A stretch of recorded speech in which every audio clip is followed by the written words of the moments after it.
na ye mais lokola pouvoir à Kabila ce qui n'a pas lié et kokite boleyete azali le king azali Vital Kamerhe wakanyingini king bakoki kolia yete Kabila kokokate Kabila akokokate Mova Sakanya akokokate naza ko informer yo monsieur Ombro élection soke salami lelo na Congo nous avons un futur 5e président ya République démocratique du Congo qui s'appelle Vital Kamerhe wakanyingini king qui sera présenté par Bishop Chatumba, les charismatiques, les pasteurs people, au stade de martyrs, les jours de l'investiture de Vital Kamerhe. Il y aura la présence de Museveni, il y aura la présence de Kagame, il y aura la présence de Denis Sassou Nguesso, il y aura la présence d'Eduardo Santos, il y aura la présence des présidents soudanais au Bakir, il y aura la présence des présidents Zouma,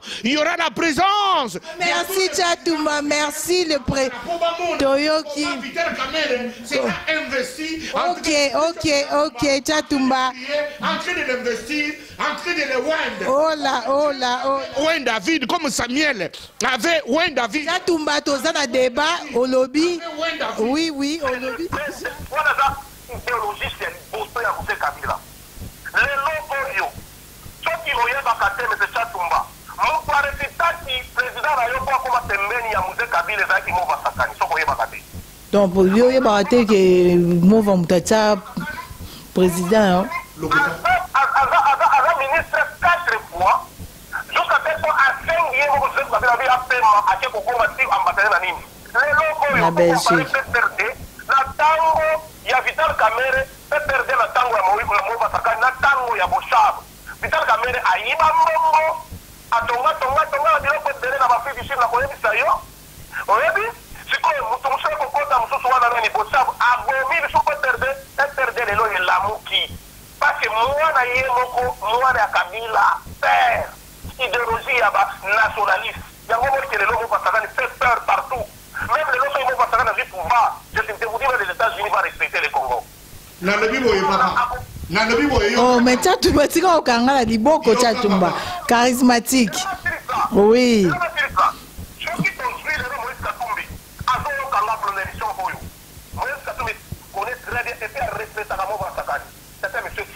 Parmi les politiciens qui sont au Congo, Mova Sakani a peut-être un caliboso. On attend les lots au théâtre, même à Macron, à convaincre. Mova Sakani, c'est un monsieur très doux. Très intelligent. Il y a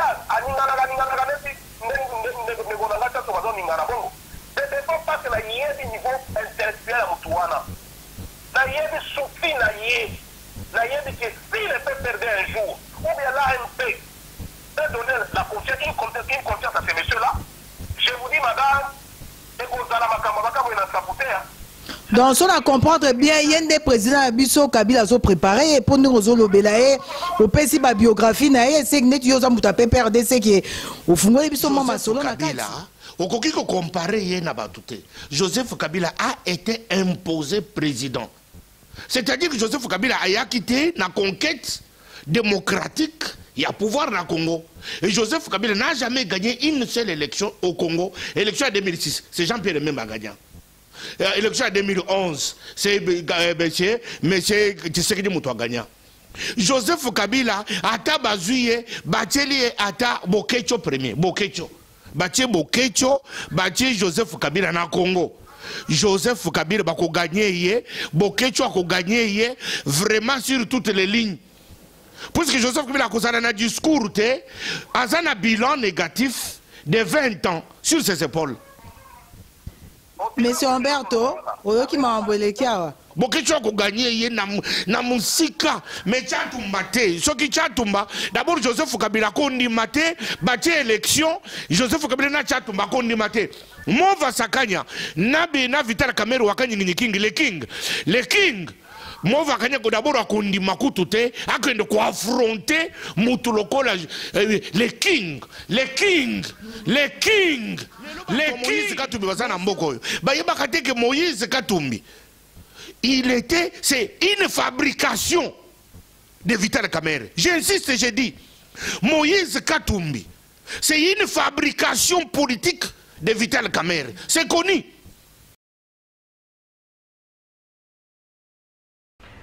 Vous êtes connecté avec CPLA TV. Décodeur Yabanamboka. 85 livres les décodeurs, peut 4 mois il y a offert. Après ça, 15 livres par mois. Boza, il y a Congo en direct du Congo-Kinshasa. Boza, il y a Banamboka de la diaspora. Il y a sport. Et aussi, il y a Bana aussi YouTube Nakati, simplement pour 15 livres par mois. Pour l'ensemble de CPLA TV, c'est très simple. La site n'a sur Internet, bon, on a des détails. Vous devez faire un transfert international avec le Big to Iban. En Angleterre, c'est simple, vous transférez car on a compte Nabiso. Pour ce moment, CPLA TV, du nouveau sur CPLA TV, Numérica TV, Kin 24 et Soli TV. Bonjour, Mbote Bandeko Valentino sur Batala Karabiso, na site Nabiso Cléboa Original. Voilà votre émission à cœur ouvert avec moi-même, Dani Bokombi Tsunami. Le long encore, Bandeko Nabiso, on a encore invité Nanga, peut-être en ce moment. Tozo ça na moi ba émission mingi mais ezali système to lingi vraiment tout ça là to faire comprendre batou parce que invité nanga yebi moi makambo ya politique et puis abundela rapé mboka et puis na président na yo abundela ka mboka zana kin alors yango na to ko pesa analyse na mission nanga ezana ngo analyse to ko pesa na semaine nyoso tozolo bila makambo etali mboka na biso en ce moment boyebi ke makambo mingi eza osala na mboka na biso Kinshasa alors tozolo belango ka toute le semaine parce que ezosi la te makambo ezosala toujours calme ezokota te souffrance ezali toujours bato bao se plaindre makambo ezebele alors bato opposition bazali bato pouvoir bazali il y a des combattants il y a mutamutaza na position na ye bandeko hier ezalaki les 7 mon ensemi boyoka ki alobaki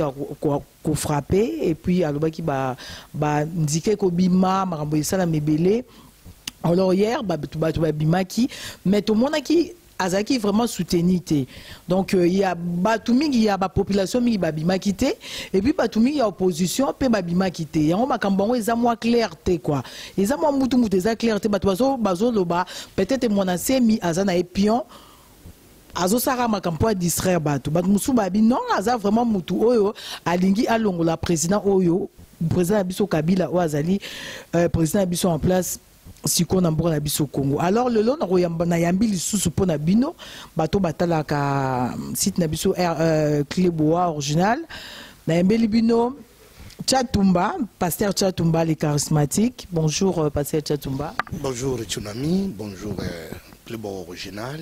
Vraiment bonjour nous au Congo, babazo na biso. Tous en essayons. Il y a une émission na biso. À cœur ouvert avec Tsunami.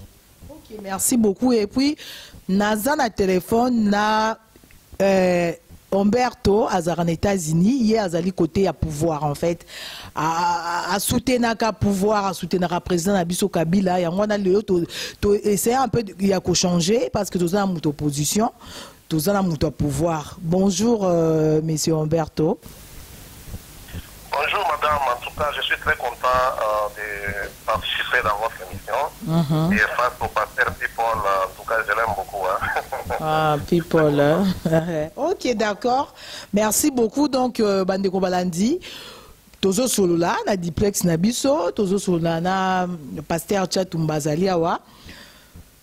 Moutou na intervenir, hein, on a question, on a posé ma question, on a besoin d'intervenir, à tiki pe muninga lobi ka ndenge zalaka.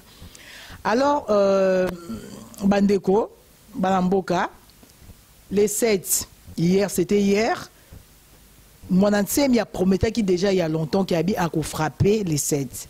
Mais total il n'a bilili, batumi, batwa koufi, na bandili, na masina, na bakote mususu ba matete mais bakote mususu na ville les qui calme et puis to moni ban amour on dirait baza pembeni na bazo bon bazo l'encadrement en fait baza pembeni mais batumi babi ba comprendre te to zape na image de kona biso na oaza na Kinshasa tinda biso image moko régir otiango tout à l'heure qui a lobby bazo distrait biso mon ensemi azali naye côté ya pouvoir azali naye pion ya Joseph Kabila.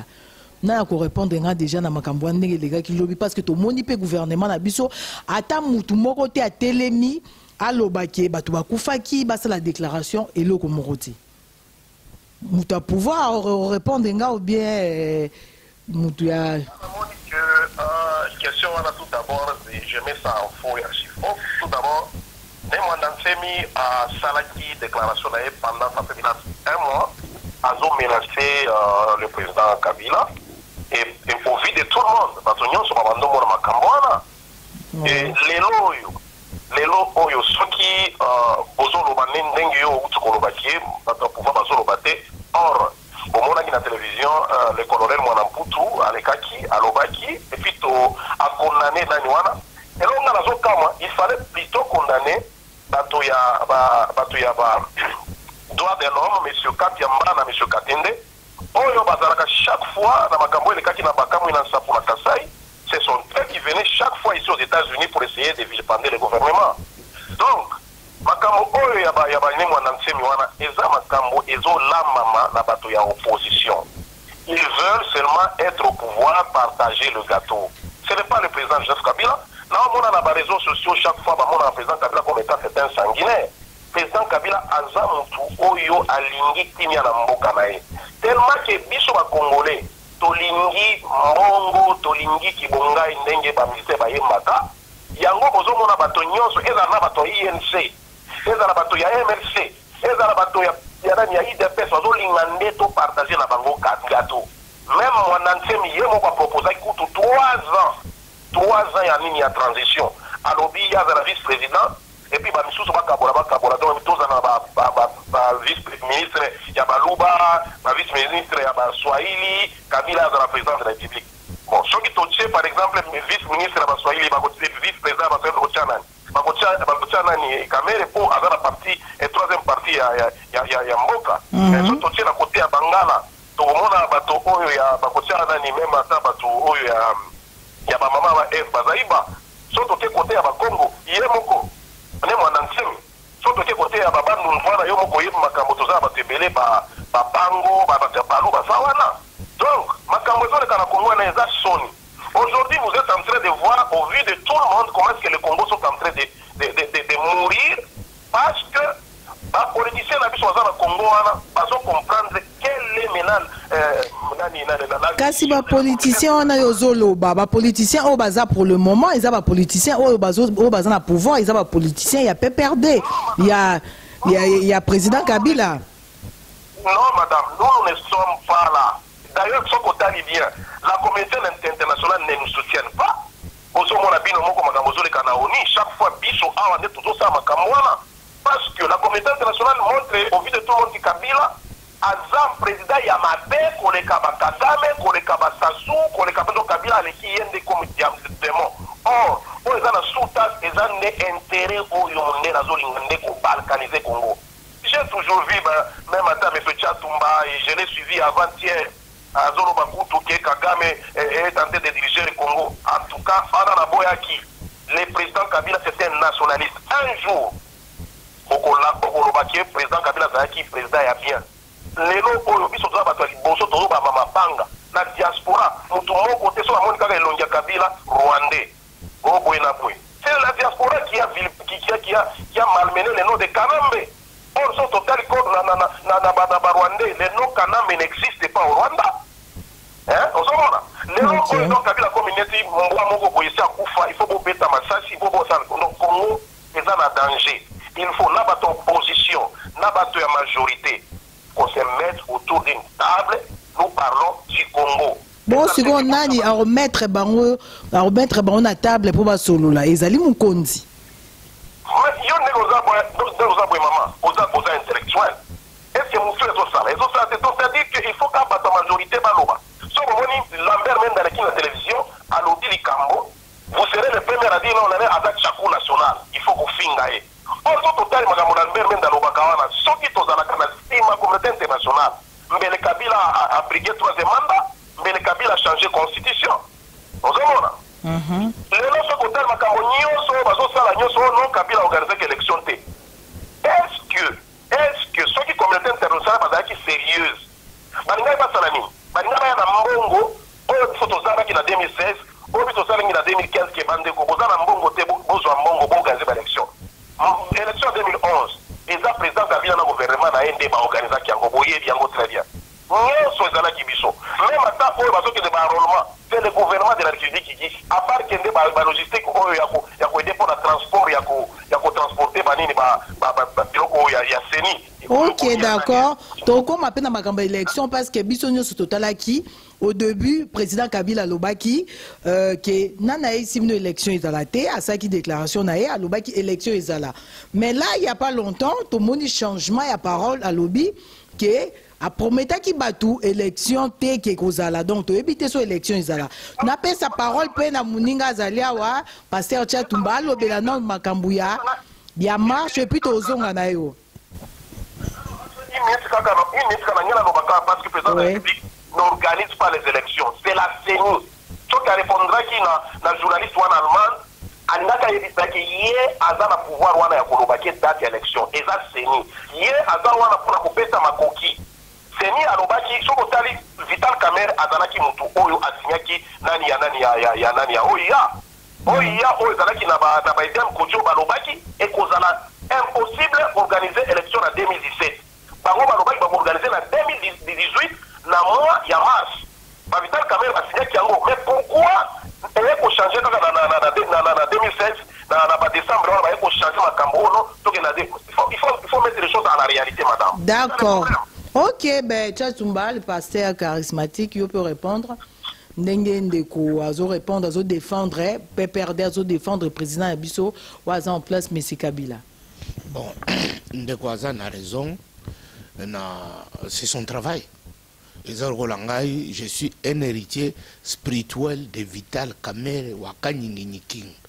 C'est-à-dire que tant qu'on a un micro, on a un élément, et le Kwaliboso, je dois avoir les réflexes. Il y a que défendre Vital Kamerhe sur toutes les lignes. Et ça, le cola Lelo, Ngai Tchatumba, na Vital Kamerhe tant que solo li le cola Zana à Genève, Ngai na Kulunga na Poto, na Okende Kovanda na Walungu. Walungu c'est dit village natal ya Vital Kamerhe. Des places na zoke nukusa la base. Ce qui va tout ya Poto, bakubanda kumuna na 2019, 2020, bakubanda kumuna kuna na Walungu. C'est-à-dire que je fais tout pour faire Walungu ezara wapi po batu musuba ebite na Rwanda. C'est na Bukavu, comme na Bukavu à 150 km de Bukavu, ils dit Walungu village natal ya Vital Kamerhe Wakanyingini King. Alors c'est le king, le roi. C'était tant qu'on a zoya opona koloba makambo Vital Kamerhe, c'est je dois le faire gagner en tout et pour tout. Parce que naza na mawa pona komona bato peut perdre, bato baso soutenir Joseph Kabila, baso continuer à justifier ba thèse na bango. Thèse où ils allaient comme on en a que noir sur blanc, ce qui parce qu'il a conscience vraiment, il y a Congo, puis il y a Kolinga Congo, bango badinga qui vraiment ba jeter éponge, ba s'incliner, puisque d'une manière unilatérale ils sont restés au pouvoir depuis 2001. Sans partager le pouvoir avec quiconque. Il est en 2017. Alors c'est-à-dire que Bazan est là pour compromettre sur le peuple congolais. Joseph Kabila nous a montré noir sur blanc depuis longtemps que l'élection il y a 2006, Alinga qui a gagné qui a nanko, Batubakufi Jean-Pierre Memba à côté de Boloko. Élection en 2011, a gagné qui a il y a eu LDOP électoral. A botodi vie Tshisekedi ko lazaki mukolo asali kanai na ndenge balobaki bato ape perde na kanai basali kanai ba Claude Machara balobaki basali kanai ba botodi père parce que azeni na munduki te aza mukolo azani ne lokote ba botodi balé sikoyo ba bosani ke nyonso tozali kosala biso toza ba démocrate tolandela kaka ba texte ce sont les lois ba loi esalaki ke Kabila il n'aura pas un troisième mandat. Alors, Kabila nous avait promis que ce qu'il va respecter dans sa vie, c'est la Constitution. Et puis il nous avait dit en 2006, quand il présentait la Constitution, il a dit qu'il faut savoir quitter le pouvoir. Parce que le pouvoir nuit. Il dit que c'est la parole d'un chef des armées. C'était qu'il a juré. Tu vois comme on a le dernier discours avec deux chambres. oyo parlement na sena basangani alobi na batuke il va respecter la constitution et puis oyo azali koloba na bino que élection ekosala na mboko oyo tazali nani. C'est-à-dire que il nous avait rassuré tout comme la parole des militaires que ba élection ekosala. C'est-à-dire que tu as un problème ezali ki na ngote. Mais tu es comme dans l'esprit, même dans ses pensées, Joseph Kabila, lokola kozala na ko se représenter na troisième mandat ayebi ka kozala te dauphin ne muto kozala a komi ko torpiller action. Mais siko yekangi basaki ko pesa raison que mbongo te mais yiko koma ke ba yiko zo ministère ya budget ba pesi na opposition budget ya Congo est géré par Vital Kamerhe.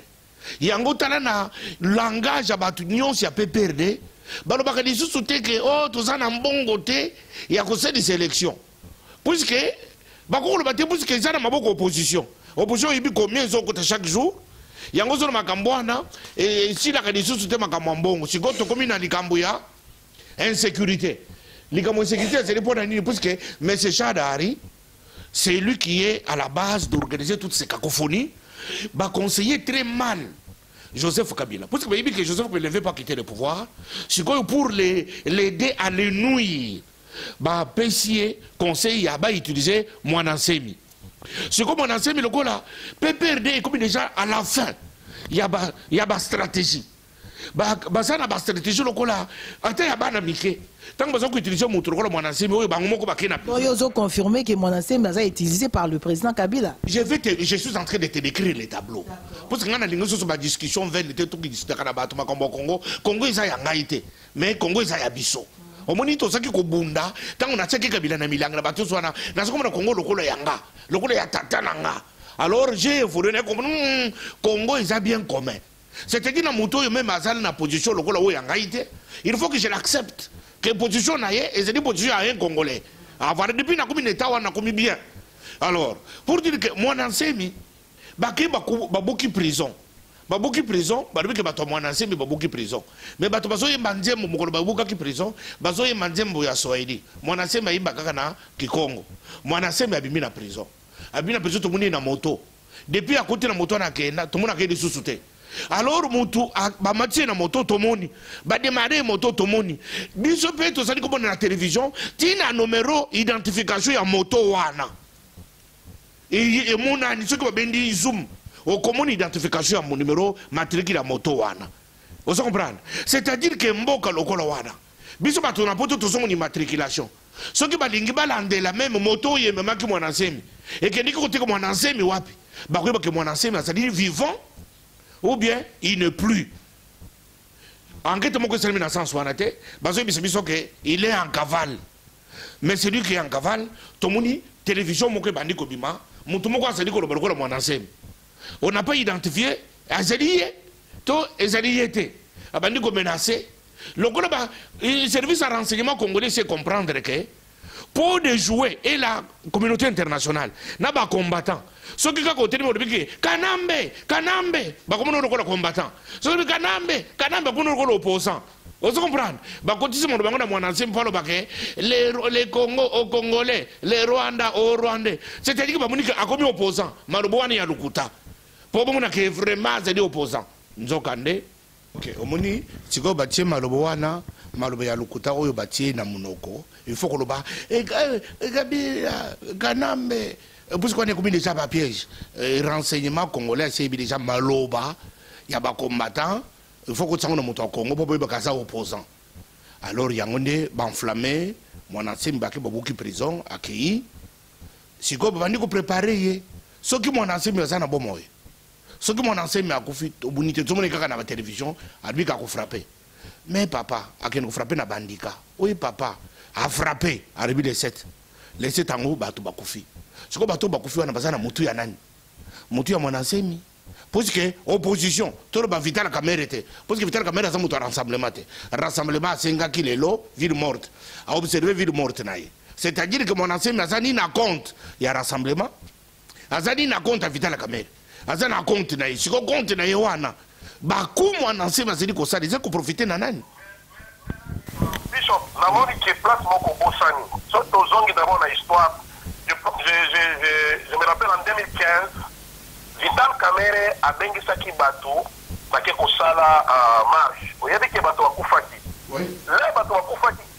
Bato akufaki. Hier on soit liboso alekaki na ba réseaux sociaux, otinda tinda ba track par-ci par-là pour que bato ba bima.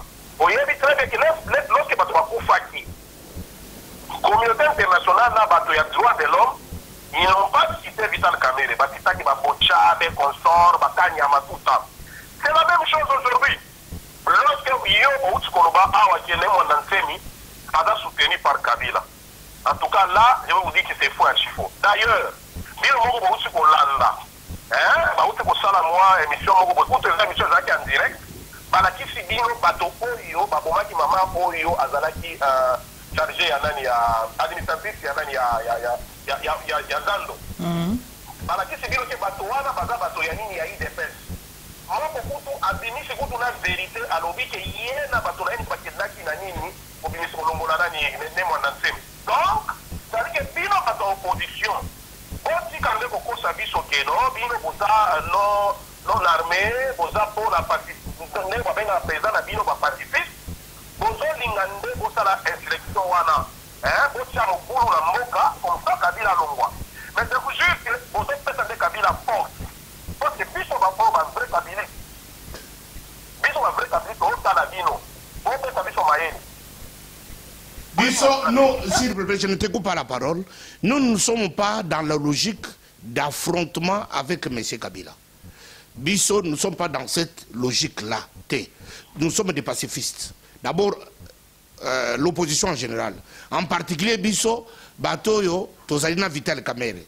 Vital Kamerhe, il est en train de travailler pour la paix, pour l'unité, pour rassembler toute l'opposition pacifique. Bah, oh, bah, ça dit qu'on réclamait. Mais pas là pour ses intérêts. Attends, l'intérêt, mon côté, parce que Tomoni, Babandi Koko Sake Vital Kamerhe cherchait ses intérêts, Basaki Kolobabo Yokanga. Awa. Aouti Kosilaka na Kambwa, c'est ça, mais c'est ça combat. Aouti Kosilika, lui pensait que la carrière il y a position à l'élo local Vital Kamerhe Aza, troisième partie dans le Parlement. Lui pensait déjà que nous, à président, c'est ça. Non. C'est-à-dire que tu n'as pas bien suivi. Tu n'as pas bien suivi des marches. Tu n'as pas bien suivi des marches à Vital Kamerhe. Tous on a d'abord dans un passé proche. Vital Kamerhe, on l'a toujours taxé et qu'il a l'intention à son pouvoir. Tout le monde a dit que Vital Kamerhe, jusqu'en dernière minute, jusqu'à midi, quand Badibanga fut nommé, il était premier à aller féliciter M. Badibanga. Qu'est-ce qu'on n'avait pas dit que Vital Kamerhe a accueilli à qui un dialogue pour comme Premier ministre. Vital Kamerhe n'a pas d'obsession. Il a toujours dit, parce qu'un homme politique, on l'attend par ses déclarations. Il dit ceci, je n'ai pas d'obsession pour le pouvoir, mais j'ai d'ambition. C'est différent. Avoir l'obsession, c'est-à-dire, et ça qu'on a battu à PPRD, avec Joseph Kabila, c'est une obsession. C'est-à-dire que pouvoir, Joseph Kabila, toujours pouvoir, atamande ici tout ça na minduki, atamande ici tout ça na mbongo, atamande ici mboka ngoza na biso, toko pesa ngona mutute batongo basa ba civil toko lia bango. C'est ça l'obsession. Ils sont obsédés. Ils voient le pouvoir partout. Obosani que Vital Kamerhe tout d'abord nakobanda dina ye mobima tout d'abord dina ye mobima na politique la bandit tout dans le monde batoyi de pes oyoza moto INC. L'INC a été créé comment? Tout le monde la vérité. Est-ce que le lot Vital Kamerhe n'a dina un intérêt politique et ça lié Vital Kamerhe n'a pas vendu wana. Ayebi très bien que INC alia mbongo na mboka. Toko lingi na koti ko pese ba d'état nyonso. Kabila a formé des gens. De toute façon, tout le monde a fait parce que Tozaki a Jean-Claude Mouyambu à Lobiango a sali déclaration de Tozaki mission. À Lobi Vital Kamerhe a sali nae pion ya M. Kabila parce qu'à Outa Kuna tout le monde a sala livre et tout donc oui. Ouais. Kabila a formé des gens. Bon. Kabila a donné aux gens le travail. Vital Kamerhe était devenu ministre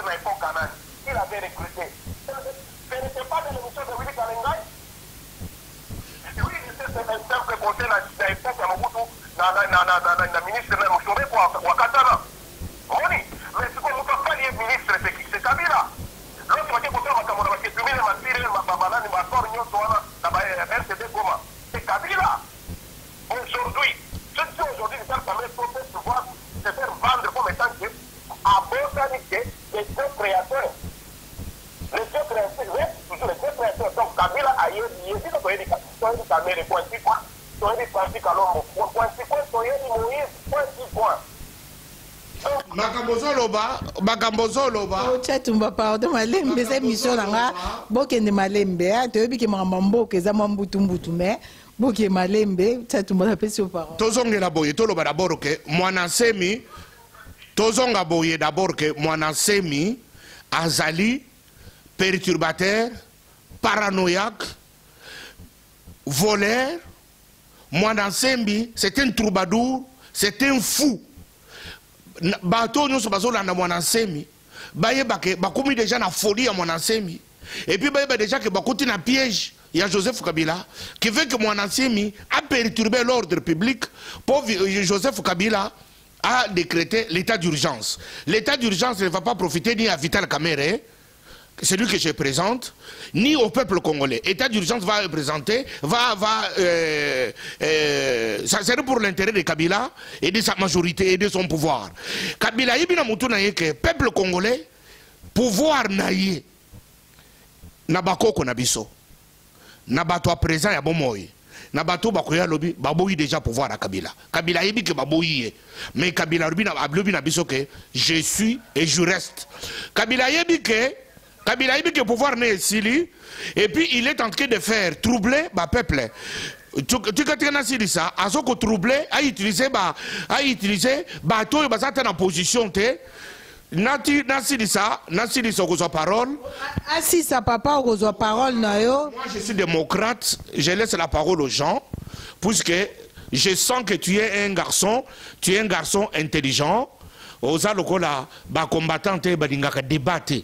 Ngai nazo lancé appel na micro ya César Ngadi ya Clébo original na lokaka ba combattant pour ngai naza combattant politique bango pe baza ba combattant résistant pour to solo na bango makamomboka mais to relancer message on to benga ba odombo ba bokechu ba eso to benga bo sala de naza prêt ya ko affronter mais bo bundande non parce que na sala na volcan na sala na papi itela baza volcan que je salue en passant tant biso to bandaki combat bato to saki komona na combat depuis 2005 naza comme un volcan puisque volcan azar ki jeune moko azana combat bitango to sangana ki to sikina ba honorer Ngwanda bito sikina ba Ngwanda na groupe puisque ba pastoral ya Congo awa na France biso nde to bandaki makambwana combattant moko azar ki na masolote to sikina ba Ngwanda to sikina ba shungu makambo nazo passer shungu ayibi yango biso nde to bandaki mouvement. D'accord, to continuer débat na biso wana ezali parenthèse nazo zongela yo nazo nasilisa nanu na yo c'est-à-dire que Joseph Kabila a yébike, il n'a pas de contrôle sur quelque chose pour pouvoir essayer d'échapper. Nako senga da Kabila, lokola yo kakanga. Puisque depuis natie na mulangi na bimisa yete, nazaki prêt na bimisa na mulangi, mais si on a moni makambozo ko sala, il me pousse. Il y a que na retenir pour l'étouffer. Mais nazana posa, lokola yo kakanga, ya yo kakanga nazo tindi le message. A utiliser mon ancienneté pour battre beaucoup de trop. Les Congolais meurent de trop. To kufi na bato akamwina nsapo. Tilelo to trouver solution te.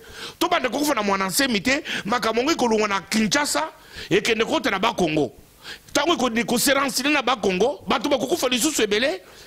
Élection ko salate puisque c'est l'objectif de Kabila. Yango zo biso to zo baboyi. Biso to zo kende na option ya mon ancienneté. Je lance un appel peuple congolais. Mutu o il fallait boboya. Na butu bobo ya na moi ezeli Mwanasemi azeli na Kabila bazeli kokosa biso bazeli kokosa distraction na Congo bolanda message oyo Vital Kamerhe azeli kopesa bino puisque lelo tozeli kolite que Vital Kamerhe tozaki na Lugano na Suisse, toke ko présenter le film Tribunal sur le Congo puisque nous voulons que les génocides congolais soient reconnus. Yangone Vital Kamerhe azakole toke ko bunda c'est celui-là.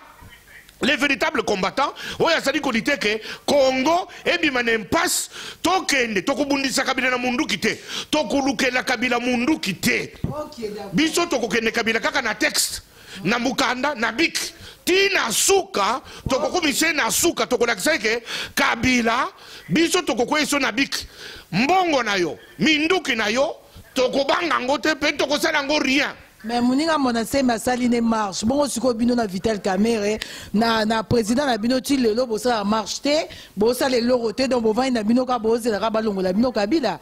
Oui. Oui, tozo yo kayo. Oui. Nga lelo to na logique na zo apunye na wa apunye muyambo na raison. Abengi si muyambo, président na bango. Yemo apata na ndako olenga nkoi.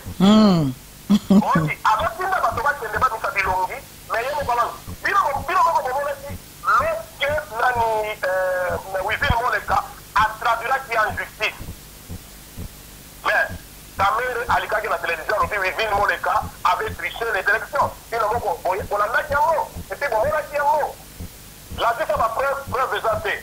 Pour que bakangaye, soki ezalaki bato oyo na kotanga bango bakombo, Janet Kabila, soki balwaki botika makambo wana lelo aza na prison ndenge moko na motu wana omoni makambo pase te nzoka auti koloba nazongi sikoyo na point na ngai auti koloba te Kabila azalaki vote te en tout cas pase te tomba wana na koyebisa yo d'abord na Congo mobimba IDPS eza petit parti eza kutu bayebi yango ata na bawacha wana te eza ata na bato moko te bavandi wana bato baza wana bakolia kaka mbongo INC ezakaka na kote ya est mais biso bakabiliste oza na etandi monene na Congo soki lelo ka Kabila bokei bolobi bon lokola bino bozoboya 3e mandat bozoboya 3e mandat bino bolobi boza populaire kasi bonasaki popularité na bino tokende na élection to Kabila wana to Kamerhe oganye Humberto, est-ce que élection est kozala? Est-ce que l'élection au Batoubaozela est kozala ou pas? Bon, président Yemoka Lobby qui a promis que l'élection, te yozo loba élection, c'est que vous la qui? Yoka, élection est kozala parce que les mascara c'était né dans le enrôlement. Au moment qui bateau ya francophonie ba uti ko kuta na Corneille namba a sololi ba moni ke makambo ça solo. Donc, élection kozalema. Kabila a la première président du Congo pour organiser l'élection. Congo a une indication d'élection, avec une indication de nomination. Depuis 1960 jusqu'en 2006, on a une élection par Georges Chavez. Donc, on a la tango ya kondima mutu. Kabila a sali époque na ye. D'ailleurs, quand on a l'article 5 de la Constitution, c'est l'opinion. Peuple avait la droit ya koloba ke toke na référendum. On peut toke na makomi oyo ya nani ya president. Ma Kamerhe constate bazappe article 5 de la Constitution. C'est-à-dire que c'est-à-dire que notre pays ne marche pas selon la Constitution. Notre pays marche selon l'accord, leur fameux accord. Donc, sauf aux zones de la Constitution, nous sommes prêts à demander qu'il y ait un référendum parce qu'il y a des choses qui ne marchent pas. Il faut que le Congo les à la Constitution et la taille nango. Élection et ça, les matapou les bases tribales. Monsieur Humberto, na ina tuna question moko parce que bandeko ba eba ke to passer na émission au to sala débat na le pasteur Tchatumba. Est-ce que vraiment moi na tsemi wana poto monika bato balati babilamba ba rouge ba tie soki ba nina ba rouge na mutu et tout mais lui-même to moni était qu'ils a vraiment yé.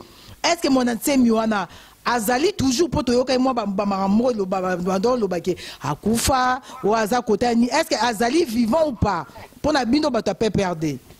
Madame yo moko mona ka ba vidéo pas bien pour Fanny quand je savais en passant à la vidéo na ça par la mission na après la déclaration.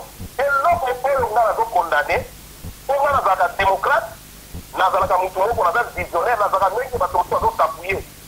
Moi j'appuie les points pour les gens normaux pour la moi je n'aime pas que mon pays se balkanise un jour.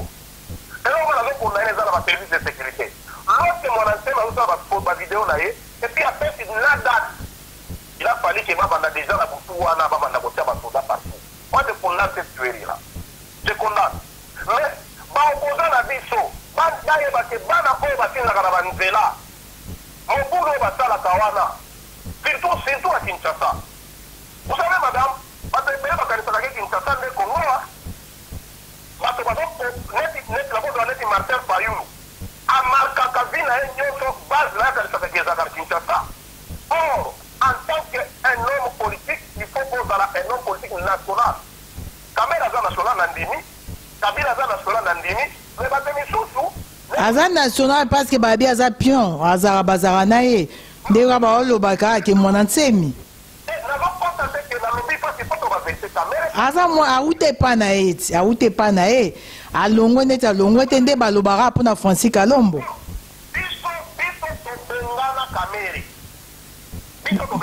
Babengana Kamere.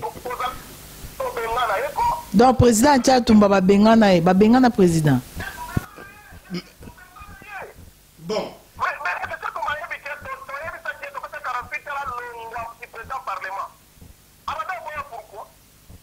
Côté Wana, peut-être les termes que tu utilises, c'est très fort. Kobengana ilingi koloba, anyate lisusu na parlement te, azo atan ya kotika démission na yete, azo atan ya koloba au revoir te, ndenge mukolo wana, azaki na ndako baza ko empêcher azonga na parlement pour saluer ba député, alors ba bango au revoir pour abima. Babi ba pesa ki 48 heures. Oui. Ce qui Vital Kamere a un parlement, mais Vital Kamere a côté qui n'a parlement. 48 heures à temps. Avant de n'apercevoir le parlement. Parce que Bango, c'est le terme qui était utilisé, que tu bengani. C'est-à-dire que quand sous ce temps, il y a beaucoup d'attente dans le parlement de revoir. Azonga qui dans combien de temps? Une semaine ou bien 2 semaines? Azonga qui après quel jour? Azongi. Le lendemain. Azongi. Donc 48 heures. Avant de n'apercevoir. Ajuta ya koloba au revoir, à ce discours naye abimi accueilli. C'est-à-dire que l'échec ya bango ya keto bengani nde e bonena ki place wana.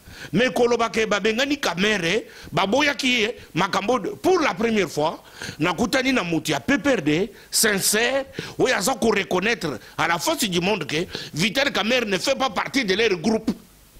C'est ça, un homme sincère, un garçon comme ça, tout ça n'a pas ça message boye.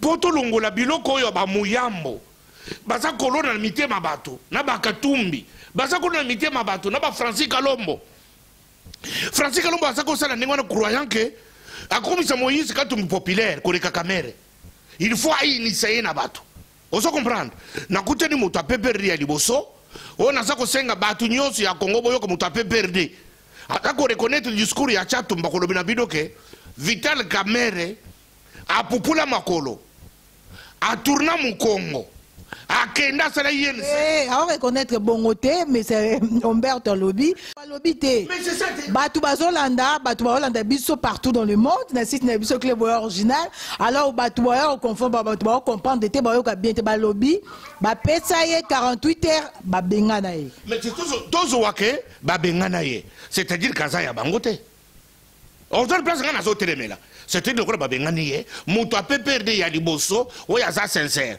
to le babengani c'est-à-dire que babengani asa ya bangoté c'est quoi bato c'est quoi bobengana ki bolemba ki ou bien ni ko bengana na parce que c'est trop fort quand même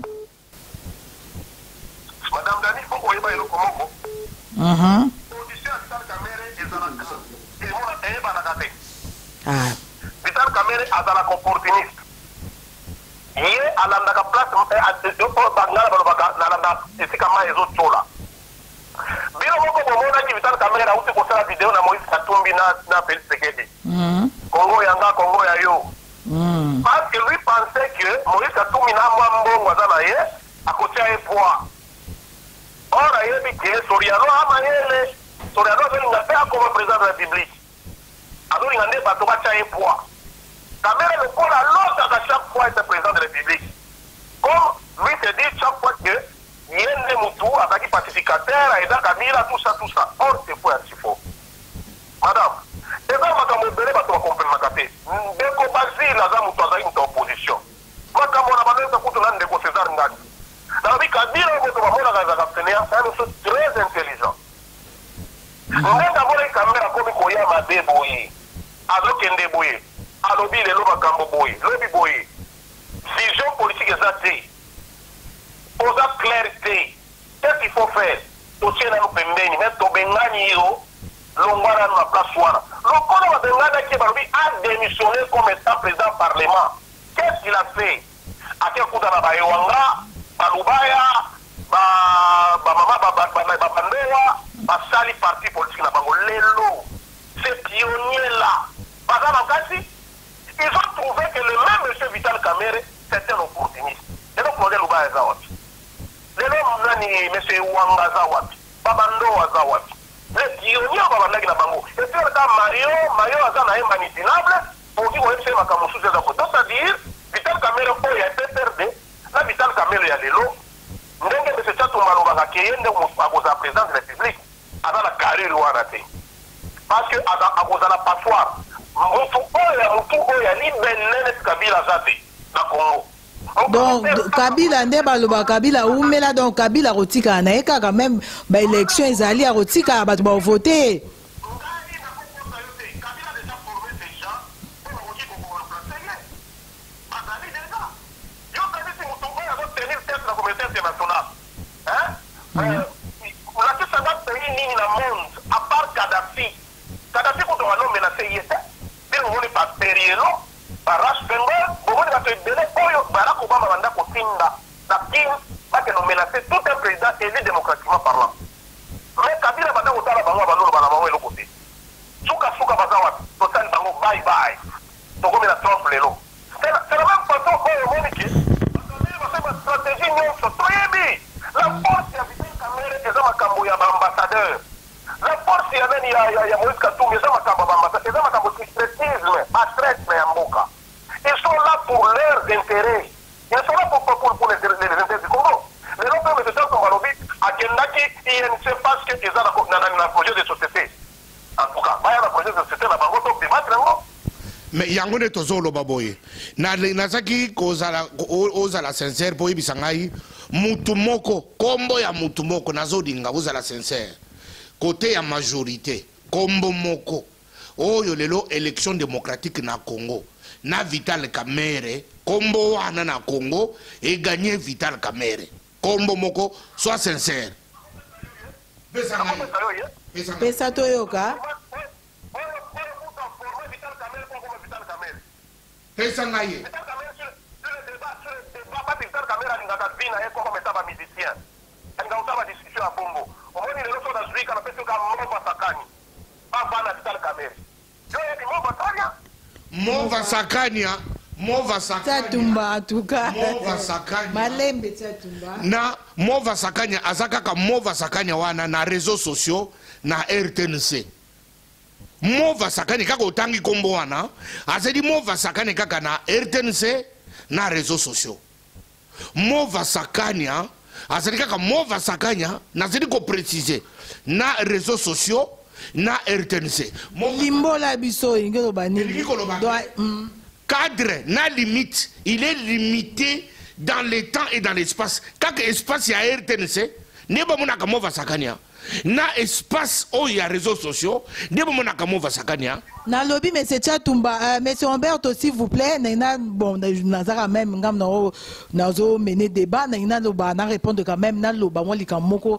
pona ndenge mais monsieur Tchatumba lobby que Mova aza limité par RTNC na réseaux sociaux le président Biso Kabila batu ba qui était qui était même pas dans les réseaux sociaux, même pas dans RTNC, mais là, ils ont dit j'aime beaucoup mais pourquoi pas Mova Lelo Voilà, je te réponds.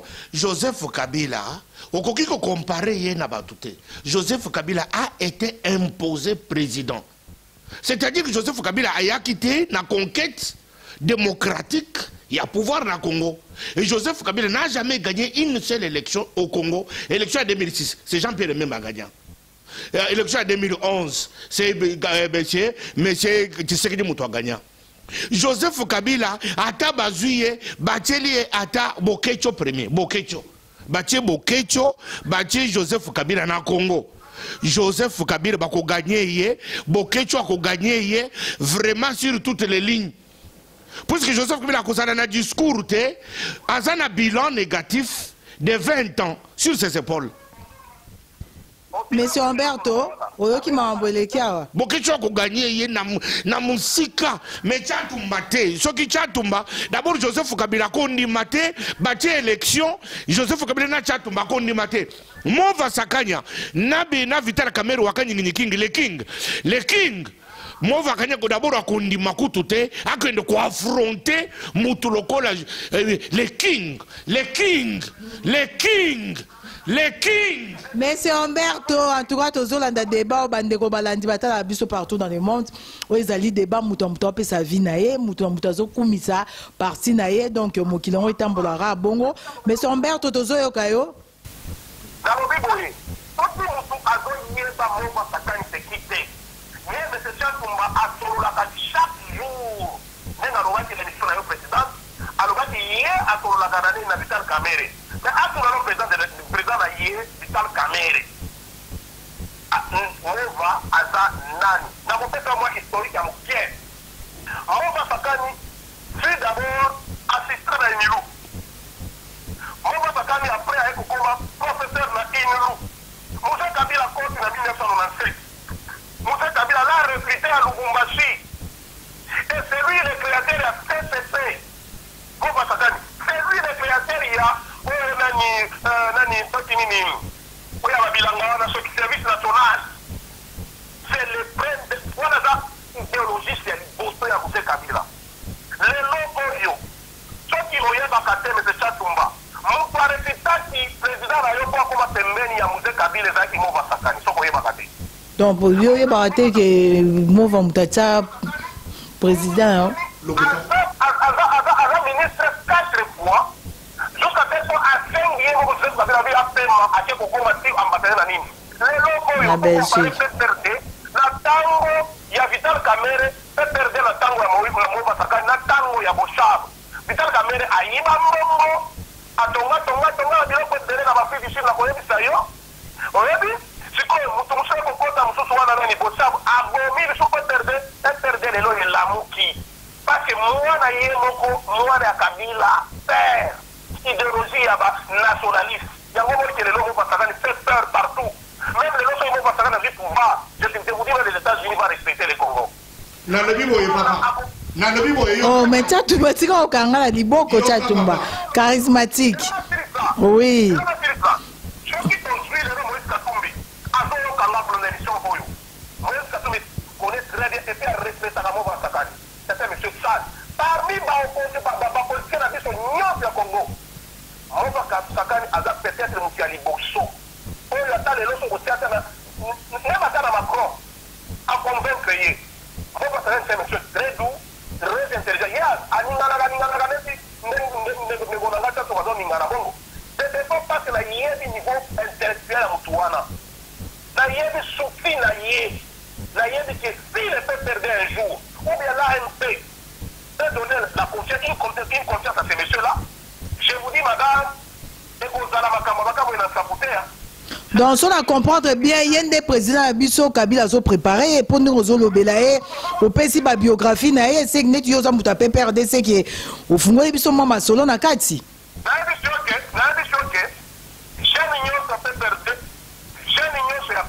a dit que ces messieurs parce que même à Robert Minakou, pour qu'à Robert Minakou, il faut battre.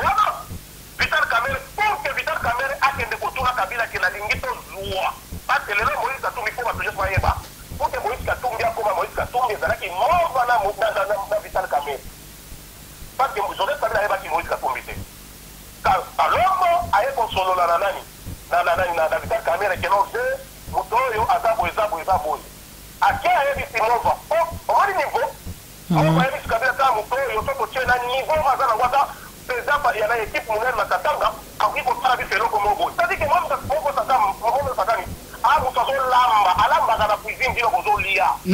papa, yo kangai, olobitro. Na tozo confondre makambo tozo koloba. Ngana lobi te que Mova sakanya za intellectuel était. Je n'ai pas dit ça. babengaka ye professeur Mova Sakani na lobby na boyi angote rectificatif moke. Vital Kamerhe a été découvert à la télévision par Musée Kabila Yemoko. Il l'a vu à la télévision. Vital Kamerhe a l'obak histoire naïe. Il n'a pas été parrainé par qui que ce soit. Vital Kamerhe ba moniye, tant ba moniye, général Kaloumé Azali a confité. Il y a un président service national. Ba rikorbe na Kabila que muto yo mwana yo azana mayele. Papa Kabila Laurent a joué ba théorie Vital Kamerhe qui ko démontrer na télévision ndé akoma ki entourage à Papa Kabila ayiko koma na Kaloumé ndé Joseph. Ah voilà, c'est-à-dire que c'est ça l'histoire. Il ne faut pas tout confondre Makambo. Et puis Yami Balé na lobité que Mova Sakanya Azali a tangité. Je n'ai pas dit ça. Mais quand tu regardes Mova Sakanya, le charisme, il y a cause à la conquête, il y a direction, na mboka. Total comme tu faire preuve, na base, il y a structure, même il y a politique, il y a parti. Les lots, Yokoloba, PPRD, ça y a Mova Sakanya te. PPRD, cofondateur de PPRD, celui qui était à la manœuvre c'est Vital Kamerhe. Les lobes fondaka Vital Kamerhe balobi, il a fabriqué Kabila. Comme ya Mova Sakanya et qui quoi apparaître na histoire wana te oyo sako pesa ngai lelo. Nazo kango lelo, je te dis merci. Mova Sakanya il doit avoir toi comme porte-parole pour bande kolongula mutuna ngai na histoire à Congo proche oyo mokili mobimbe yebi Vital Kamerhe ti akoma mukanda pourquoi j'ai choisi Kabila Batuyon su bayebi lelo Mova Sakanya aya ko surgir Mova Sakanya des patrons ya Vital Kamerhe même lolo kolingate même bato basi bakufa bakolingate barma tungulu bakolingate na bashebe ya bakolingate bakolobake makambo Mova Sakanya. Et ça, Vital Kamerhe, je suis content que Nazaré en face a PPRD sincère. Puisque, vous allez assimiler toujours Vital Kamerhe, na makamoyo so, basari ki na Mova Sakanya, tango ba konvera ki Kabila, pona Moïse Katumbi. Lelo ba to Moïse Katumbi basana mboko yo. Ba yeba kate que Moïse Katumbi, c'est une fabrication de Vital Kamerhe. J'insiste, je dis, Moïse Katumbi. C'est une fabrication politique de Vital Kamerhe. C'est connu. Alors, c'est-à-dire que histoire, puisque ce n'est pas le fait d'avoir l'argent que tu dois effacer l'histoire. L'histoire reste l'histoire. Moi, aujourd'hui, j'ai beaucoup de diplômes dans ma vie. Ma professeur qui a cours, l'école primaire, c'est mon histoire, je ne peux pas le nier. Alors, voilà, mais bango lelo basoko mona Moïse Katumbi, basoko Moïse Katumbi lokola, Moïse Katumbi azali likolo ya Vital Kamerhe pour kazana bozui, azana mbongo. Et puis Vital Kamerhe, il est parmi les politiciens congolais qui n'a jamais été reproché de détournement des deniers publics, de détournement d'argent. Jamais, jamais. Mais petite sœur n'a détourné mbongo. Muto liboso na yoka na PPRD. Yoka ngai d'abord ngana loba yoza tozana duplex mutu aliboso na yoka kada PPRD que Vital Kamerhe ba détourner mbongo na yoka ngoka na yo na tikele ko yoka ngote et puis makambo ovine muleka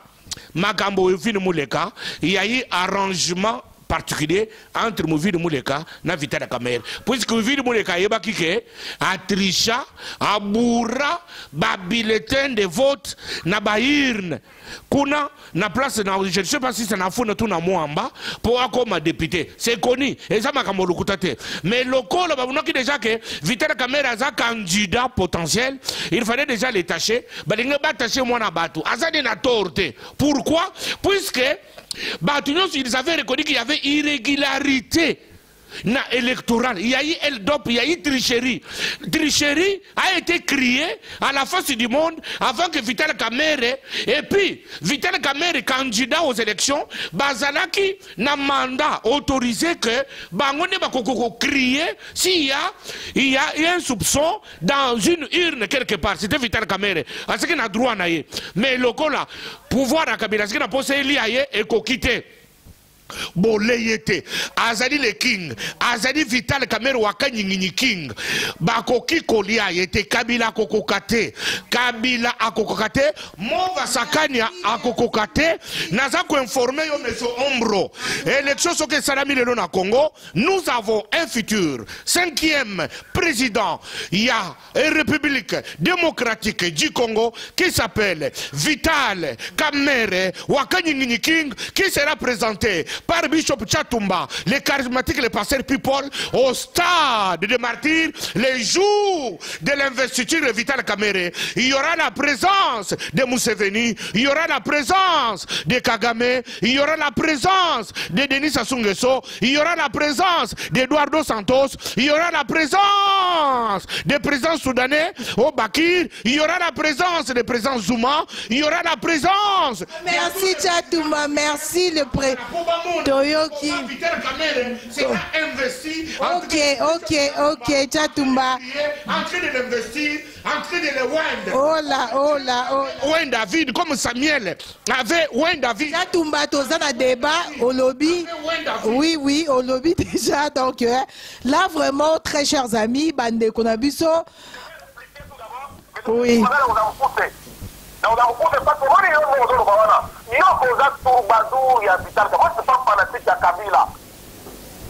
je suis un visionnaire. Moi, Kabila mais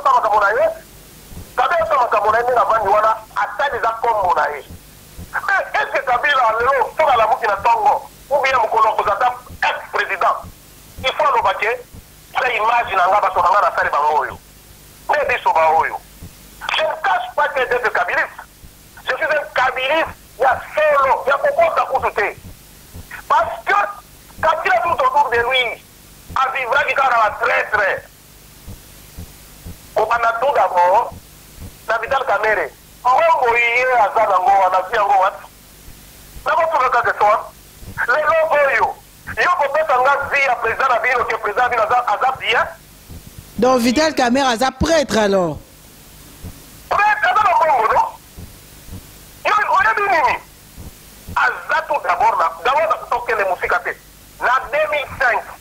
Mais ce Chatumba n'était pas même pas dans le pouvoir, avec une pouvoir qui a fait des personnes qui ont Rwanda. Ça a évité. Combattant.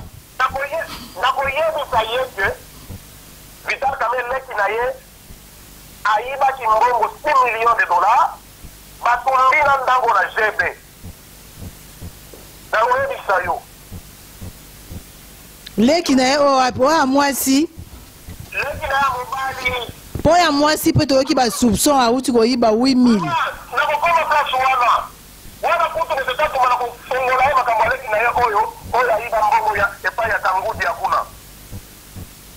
C'est vous dire que les clés du Mbongo, ça c'est quand on va dire Mbongo ya ma parlementaire. Ah, on a qui n'a arrivé à Kimi en Afrique du Sud, au Boé. On est au Magambo na biso, au Moutouada na pouvoir, quand même risque de mandar Goyiba, papa minière. Maman, dans la star, au saut que sauf que vous avez dit ça là, il y a une place pour chaque fin du mois. Est-ce que faire le one et ça la garnini et produit sa garnini, ni souni, avant la basoie, la puta basoie n'a pas mondéni. C'est pour vous dire que ces gens-là, Kabila a façonné Bango, va se rébeller contre eux. Ok, monsieur Roberto, en tout cas, pour les lélo, Namadi débat au Ezamakasi pour namoni vraiment maramba olobese belé. Donc je pense qu'il est au soukana lelo pour nawana et puis vraiment mbalasima torozoyo du sousou torosa ngo sousou vendredi avec Chatumba parce que namoni ba vérité au zoloba ya Chatumba pe zoloba vraiment c'est très chaud. Bande ko ba comprendre magamnyo sondenge. Oui. Na respecta na ba congolais nyoso. Tellement que les Congolais ne vont pas vous ne verrez jamais dans les vidéos. Mais là, il m'a belé. Yango wana to nela to zuyo to ebike olobara sola rabi oyebi makambo ebele to solo lango. Le kuta est le plus trop, vous avez imaginé loko. Mais avec qui fait dans zungu angote. Hier avant on va pas camoni li camondan zela. Au moins là bas on s'attendre que vous soyez ma question peut-être que non ma camarade. Donc makambo ya économie et dollar ne hokitawana na prépara pour que les Congolais qui va kabilis va eri va solo. Yango wana na lobi to bandaki na makamba marche ya mwana nsemi. Donc tokokota lisusu prochainement na makamba dollar parce qu'en ce moment dollar est mati na niveau et mati na makasi. Soki okuta na Francis Kalombo yebisa ye kazala kakabiliste te azaki opportuniste neti président na yo ayebaki tel Kabila uta. Voilà message à Tumba, oui. Ayebi no oui na zeta Tumba. Ayebi to ko yekuta na vana na États-Unis ba o kuta na Europe kuna. Et puis avant que ça nous na lobi boy bato ko ya Congo ni ya Kleboa original pour que la Francis Kalombo. D'accord. Vraiment. Pour que la Francis Kalombo vraiment pardon. Donc Francis Kalombo ya kanisa kayebi Moïse Katumbi ole kangai. Ngana yeri Moïse Katumbi na zamwana muke. Et puis Moïse Katumbi yeri papa na ngai. Très bien. C'est-à-dire que babilo musuki na toto makamo muyamba robaki. Que Moïse Katumbi autaki anaki na mbongo te eza ya solo. Makamo Katumbi robaki ko muyamba komaki livre eza ya solo. Francis Kalombo tokutana na biso toza ba démocrate tota débat. Toluka Francis Kalombo, honorable Francis Kalombo, Toluka na Robenga na Roebisa bosa la débat. Pater people, yebisa bato na yo ke Kabila atikaki bato na bato ebele basakani na kombo na ye, mais cette fois-ci tozala bino. Olobi likambo tozi ya dio tokita bino. Mutu moko ata oya kosimanga te eza bakombata kosimanga te tokosala débat. Komo eza na mutu, eza nde mutu. Eza teke kofinga na kofinga nde bakongole bamesana. Yaka na mayele na yo totango na mesa to débat. Oni awa tofinga ni te tosololi bien. Baodombo baya lisusu na makambo na bango ni balingaka baboketu. Mais elo na kosenga nani Pater Tumba comparaka jamais Boketu na président na ngai te. Parce que Boketu n'a pas le niveau de mon président. N'a pas le niveau. Ada faut qu'on a servi na été. Même l'aspect à ma coloté. Kabila a façonné président na Bino, a façonné ba pebele na Moïse Katumbi. Il a façonné des milliardaires. Na président na yo na mo ko to batinde la gayope. Parce que Kabila fait ça. Bon batinde ya Tumba. Batinga bakuta kata Tumba, bakuta kaye. Kabila za mama za koko ya Batan Tumba. Kabila za koko ya Tumba, oui. Oui. Papa na bango, ba respecter pour bakozwa bututu, bakozwa bibabe, respecter pour na bino, quand même. Merci beaucoup Humberto. En tout cas, si ma message n'a pas passé, benga honorable Francis Kalombo, benga ebo sala débat, benga ba combattant, bazali capable, balingi basala débat na bato ya PPRD vraiment ezali mutu mutaza na avinae donc ezama babitumbate ezama kambukara ke mutu aloba o etalié mot de la fin mais c'était Tumba to komina suka bon appétit babi o yebsa président bibo respecter ko na bino appétit mutu PPRD merci ezamba la liboso na kutana na mutu PPRD azo ko reconnaître ba qualité ba capacité ba mérite ya président Nangai, je suis très fier naye et puis na pamboli nzela naye parce que ngana za démocrate yango zo monati na ba émission Nangai nazali ko pesa Kabila mbote alors Kabila nazo pesa mbote parce que ayoka kanga soki na lobby ayokaka yango nazo pesa mbote ayoka pour cette fois-ci à organiser élection parce que toko gagner yango en bonne et due forme après ce dauphin naye. Même si c'est Mova Sakanya, parce que moi j'ai 4 moteurs, j'utilise qu'un seul moteur. Mova Sakanya, ce qui a terminé à Bemisika, deuxième moteur, Mova Sakanya Zana Mutusima na été ou Yakuku Kananga. Alors ce qui d'abord les gens Mutuloko, la Mova Sakanya de Mutokozala, de fait à Kabila, tu commets le champagne avant pour te gagner vraiment en plate couture partout, tu gagner partout. Alors na pesi bana Congo nyonso mbote bazola na biso tozana posa ba débat ya boye to solola to finganité to sololo ko bana Congo Congo iza ya ngaite Congo iza ya Kabila te iza ya Vital Kamerhe te Congo iza ya biso tout. Alors mutu na mayele na ye poto tonga Congo prospère et puissant le Vital Kamerhe ebisa kabiso un éléphant oye ekoi il faut to perfiser ye to telimisa ye pour atambola nzambe apambola Kleboa original. Merci beaucoup, merci Nabande Konyoso Batal Rabiso, na site Nabiso Kleboa original.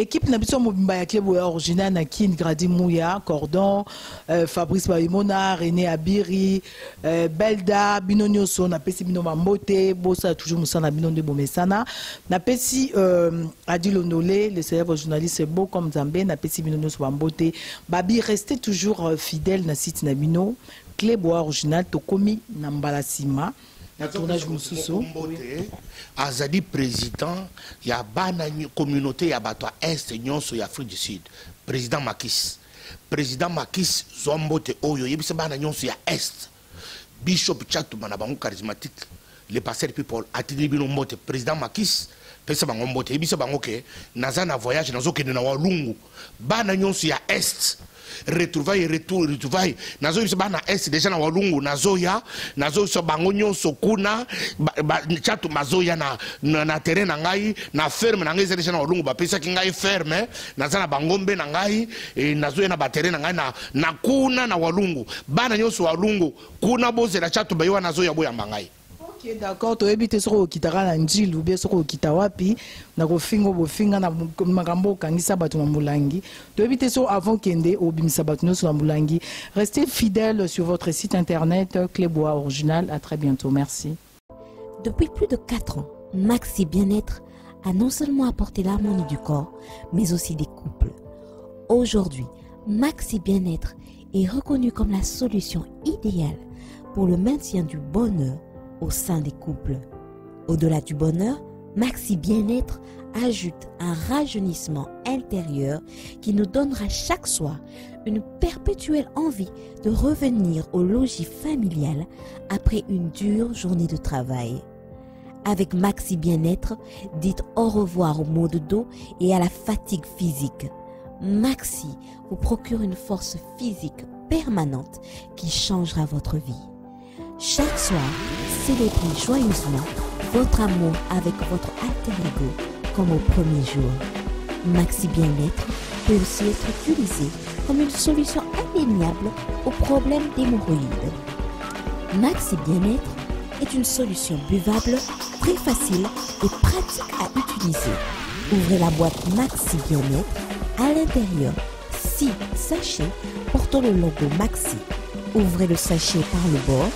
Versez le contenu du sachet dans un verre d'eau tiède, mélangez avec une cuillère et c'est tout. À travers le monde, plusieurs couples ont adopté Maxi Bien-être dans leur routine quotidienne et vivent désormais une intimité conjugale excellente. Alors, attendez-vous pour vous joindre à la révolution Maxi Bien-être. Pour vous procurer Maxi Bien-être, c'est facile. Appelez au numéro 00 33 78 220 12 51 et 00 33 14 16 77 751 ou encore allez sur le www.maxibienêtre.com pour trouver un revendeur agréé près de chez vous. Maxi Bien-être, l'harmonie du corps et des couples.